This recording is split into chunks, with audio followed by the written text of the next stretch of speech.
ஆன்மீகத்தையும் அரசியலையும் ஒரே நேர்கோட்டில் இணைத்து பயணம் செய்ய முடியும் என்பதை இந்திய அரசியலில் முதல் நிரூபித்தவர் ஐயா பசும்பொன் தேவர் தான்.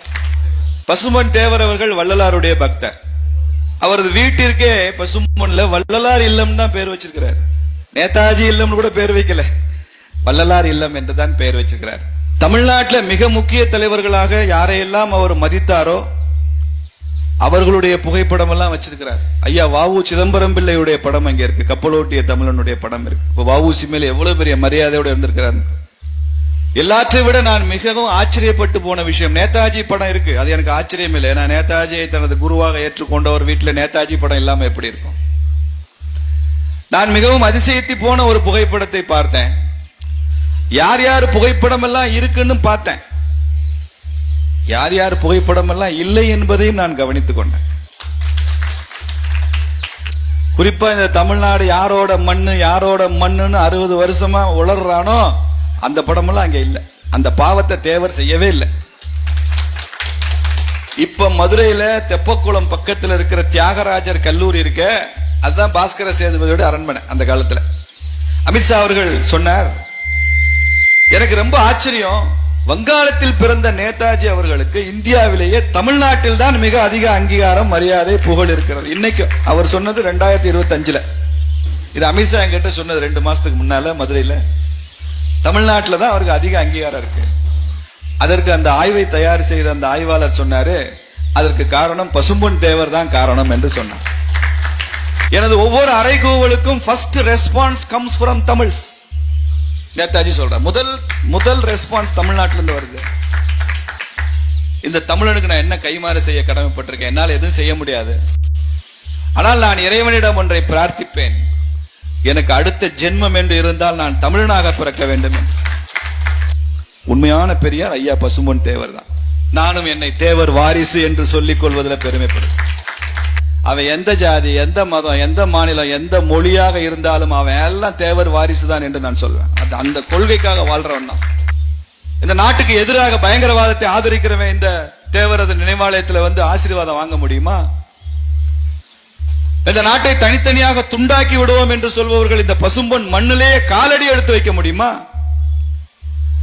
தேசத்தை கொண்டாடுறவன் தான் இந்த கோவில் அவங்களுக்கு இடம், வேற யாருக்கு இந்த கோவில் இடம் இல்லை. நேர்மையாக ஒருவரை தலைவராக வழிகாட்டியாக ஏற்றுக்கொண்டால் இங்க இருக்கிற விபூதி மாத்திரம் இல்லைங்க, தேவர் காலடிப்பட்ட இந்த மண்ணையே எடுத்து விபூதியா பூசிக்கலாம். நிதின் கட்கரி அவர்களுக்கு தேவர் பத்தி தெரியாது. தேவர் அவர்களை பத்தி நிறைய இன்புட் அனுப்புங்க ஆங்கிலத்துல, அதை நாங்க கட்டுரை வடிவத்தில் நாங்க அதை தயார் செய்து கொள்வோம். நான் அனுப்பிய தகவல்கள் நிறைய அனுப்பிச்சிருந்தேன். அப்ப கட்கரியுடைய அலுவலகத்திலிருந்து எனக்கு ஒரு போன் வந்தது. நீங்க ஒரு முக்கியமான விஷயம் அதுல சொல்லியிருக்கீங்க, அது உண்மையான்னு வெரிஃபை பண்ண சொன்னாரு. என்ன வெரிஃபிகேஷன் தெரியுமா? நான் அதில் எழுதியிருந்தேன், தேவர் அவர்கள் தலையணை வைத்து படுத்துக் கொள்ள மாட்டார் அப்படின்னு எழுதியிருந்தேன். அவர் ஒரு ஆன்மீகவாதி, அவர் மிக எளிமையாக வாழ்ந்தவர், தரையில கை வச்சுதான் படுப்பார். அவர் தலையணை பயன்படுத்தியதிலே நான் கேள்விப்பட்டிருக்கேன், அதை நான் எழுதியிருந்தேன். தேவர் அவர்கள் இப்படி வாழ்க்கை வாழ்ந்தார் என்பது இன்னைக்கு டெல்லியில இருக்கிறவங்களுக்கோ சென்னையில இருக்கிறவங்களுக்கோ மிகப்பெரிய அதிசயமாக இருக்கு, ஆச்சரியமா இருக்கு, வியப்பாக இருக்கிறது. இப்படி ஒரு மனிதர் வாழ்ந்திருக்க முடியுமா அப்படிங்கிறது வியப்பா இருக்கு. ராஜாஜிக்கும் தேவருக்கும் உள்ள உறவு ரொம்ப ஒரு யூனிக் ரிலேஷன்ஷிப், அப்பா மகன் போன்ற உணவு. ராஜாஜி வயதில் ரொம்ப மூத்தவர், ஆனாலும் தேவர் தன் கொள்கைகளை ரொம்ப உறுதியா இருப்பாரு. அப்ப தேவர் சொல்றாரு, திமுகவை கூட்டணியில வச்சுக்கிட்டு நாம எலெக்ஷனை சந்திச்சா அது நமக்கு நல்லதா இருக்கலாம், ஆட்சிக்கு வரலாம், ஆனா அது நாட்டுக்கு நல்லதில்லை, தமிழ்நாட்டுக்கு அது நல்லதில்லை. அதனால அந்த விபரீதமான முடிவை எடுத்துக்காதீங்க. வருஷத்துக்கு ஒரு தடவை ஒரு குரு பூஜைக்கு எல்லாரும் வந்துட்டு போறாங்க, நாமளும் வந்துட்டு போவோம். ஒரு 3 நாள் செலிப்ரேஷன், உற்சவம், கொண்டாட்டம், பண்டிகை மாதிரி மாத்திரம் நடத்தாம ஆண்டாண்டு காலமாக ஒவ்வொரு நாளும் இதை ஆன்மீக பெருவிழாவாக நடத்தி கொண்டிருக்கிறது.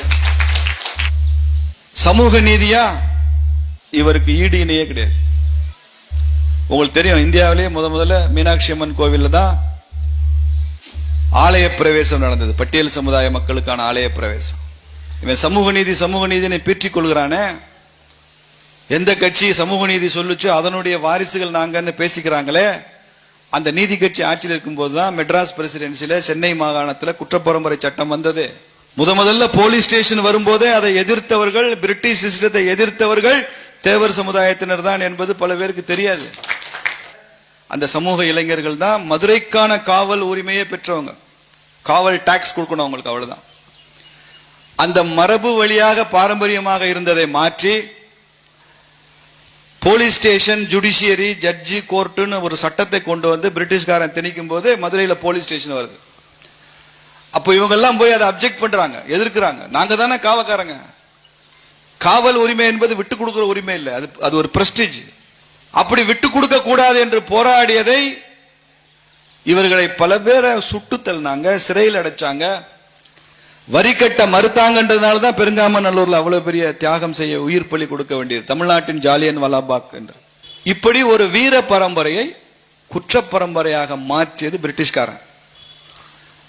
அந்த வார்த்தையை மாத்தி போட்டிருக்கணும். இவர்கள் ஆட்சி செய்து கொற்றத்தில் இருந்தவர்கள், கொற்ற பரம்பரைன்னு வச்சிருந்தா சரியா இருந்திருக்கும். அது குற்ற பரம்பரைன்னு மாத்திட்டான்.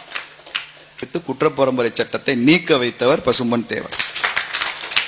ஓமந்தூர் ஓபி ராமசாமி ரெட்டியார் அவர்கள் முதல் பதவியிலிருந்து ராஜினாமா செய்துவிட்டு மிகப்பெரிய வள்ளலார் பக்தர். அவர் வாரியார் சுவாமிகள் ஊரநடிகளுடன் சேர்ந்து வடலூர்ல சத்தியஞான சபை நிறுவினார். ஓமந்தூராருடைய சொந்த பணத்துல, சொந்த நிலத்துல. அப்போது முழுமையாக ஓமந்தூராருடன் உடனிருந்து அவ்வளவு பணிகளும் சிறப்பாக நடத்தியவர் பசும்பொன் தேவர் அவர். இன்னைக்கு வடலூர்ல சத்தியஞான சபை இருக்குன்னா தேவர் அவருடைய பங்களிப்பு அபாரமானது. ஊரநடிகளும் கிருபானந்த வாரியாரும் ஓமந்தூராரும் அதோட நம்ம தேவர் ஐயாவும் சேர்ந்துதான் அதை மிக பிரம்மாண்டமாக உருவாக்குனாங்க.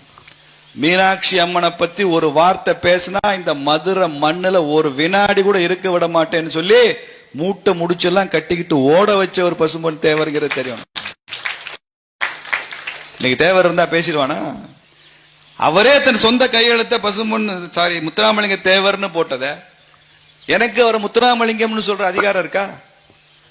அவரே அப்படி போட்டிருக்காரு. அவர் பேரை அவர் எழுதுற உரிமை இருக்குல்ல. அவர் பேரை அவர் எப்படி சொல்றாரோ அப்படித்தானே நான் சொல்லணும்.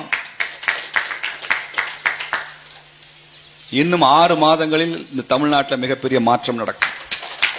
பசும்பொன் என்பது வெறும் அரசியல்வாதிகளுக்கான புகலிடமா இருக்காது. இது ஒரு ஆன்மீக சுற்றுலா தலமாக மாறும்.